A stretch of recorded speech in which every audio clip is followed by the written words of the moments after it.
still among coaches today. I was a high school and college coach for 27 years. Coach Tony just retired this year from coaching, though.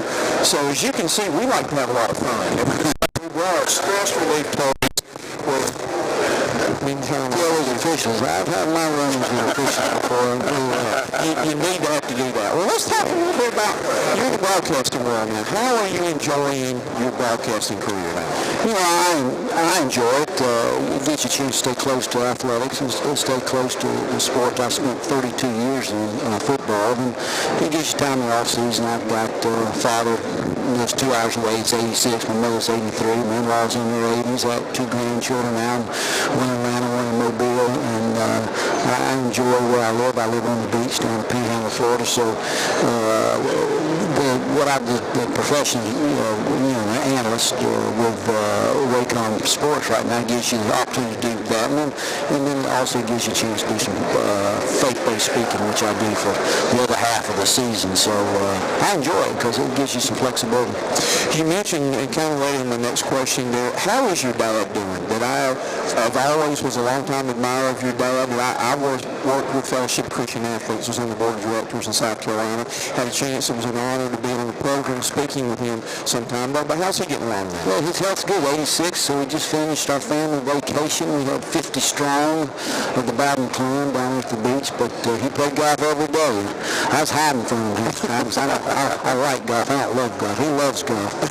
But for 86-year-old, he's going to take his driver and hit about 130, 140 yards, but he'll be down the middle. And you got to move him up a little bit closer, but he'll spray it around that green, chip and putt, and get him a bogey occasionally. But his health's good. I appreciate you asking. Well, that's great. Being in broadcasting now, do you have any desire to ever go back into coaching again? Or you know what you're doing? Not really. I think God will have to make it obvious that's what he wants me to do. When I got that knock on the door at 6:15 in the morning, it's obvious I should be leaving Clemson. So if he makes it obvious, then I'll head back into it. But I really enjoy what I'm doing now.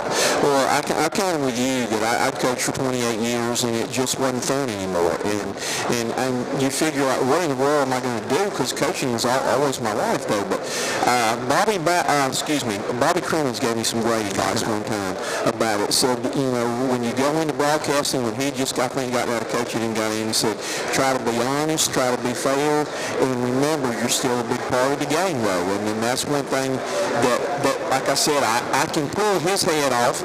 I don't get any more technical fouls, and you can still be a part of the game and enjoy what you're doing there. You're exactly right. Like you said, it's for 32 years I did it, and I enjoyed it, and tried very hard, worked very hard at the profession. It was good to me and my family. Afforded me a nice lifestyle, so I'm real appreciative of the opportunities I had in college athletics. When you sit back and you're looking at the game now, was there anything that you see that you would want to change about the game? Not so much about the game. A lot of people say, gosh, if you had to go back to Clemson, what would you do over again? What would you do different? When I left Clemson, as I went back and evaluated, the only thing I think I would do different than I did at Clemson is I think in scheduling. I would have got involved with scheduling, and I think I would have dropped Wake Forest and played South Carolina twice. And I think if I'd done that, I think I could have lasted a little bit longer. Your record was pretty good against the Gamecocks there, so I just wanted Wake Forest. I need to switch those two. Now that you're out of coaching, and I'm getting to that kind of stage of my life now, have you been able to tackle some things on your bucket list? What have you still got on your bucket list? First thing when I got out, a couple of things. Number one, I want to go to Israel. I enjoy Bible history, the Old Testament as much as I do the New Testament. So the first thing my wife and I did, along with my father and mother, is went to Israel for 11 days. So that was number one on the bucket list. The other thing, I always kind of interested. I always loved the beach, and I said, I bet the beach is beautiful in September. And of course, I got that opportunity not long ago to see the beach in September.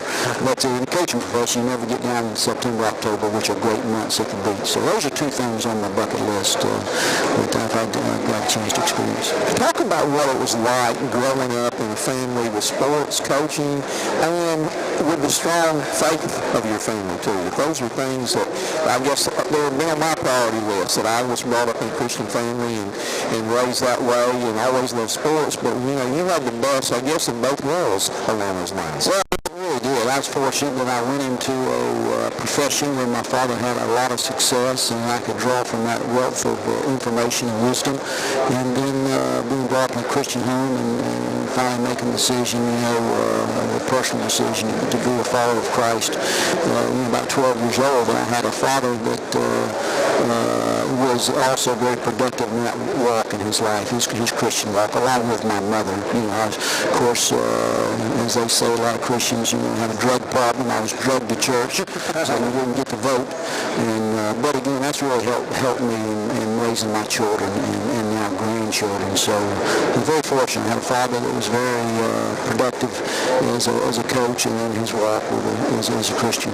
Looking back on your career, I know it would be probably hard to pick one, but can you pick a couple of your best memories or things that really stick out in your mind? I think the undefeated year at Tulane, which is difficult to do. It's a small private school. They had not had a lot of success. And I think, being the head coach of that team, it's like I said, time is awful important, being at the right place at the right time. And I inherited some really good players, and we were doing something offensively that was ahead of the curve. So it sure wasn't, anything that I did. I just think I inherited a healthy situation at that time. But that would probably be the biggest thing. I had really enjoyed my 9.5 years at Clemson, and they were all, a big win over Florida State one year, a big win over Tennessee. I think it was 6th in the nation. We beat them in Chick-fil-A Peach Bowl. A couple wins over South Carolina, big wins. But there will be 3 or 4 at Clemson in the Tulane experience. I think Coach Tony's got a question he wants to ask you now. Coach Bowden, I'm a Clemson alumni of 1972. I go a few years back, but I just wanted to let you know before I ask this question. I appreciate everything you did for Clemson University and the way you went through a lot.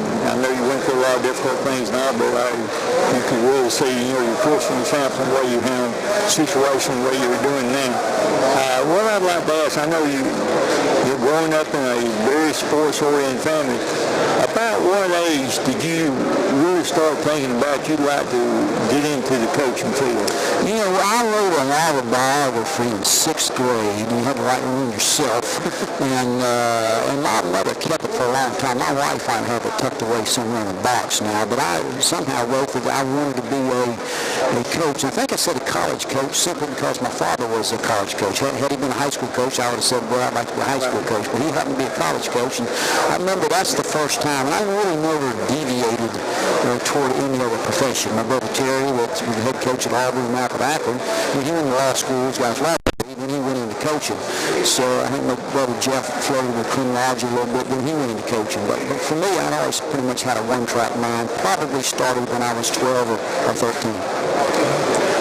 Well, Coach, I just want to thank you personally. You gave my nephew an opportunity. I think that he worked in the athletic department and then to walk on and play your final year at Clemson there, and I know that meant a lot to him. But he went into coaching for a while, went into ministry, and back in teaching right now, though. But I appreciate what you meant to him and meant to my family, my sister and brother-in-law and the family, and for the opportunities you've done, and for the Christian influence you have been.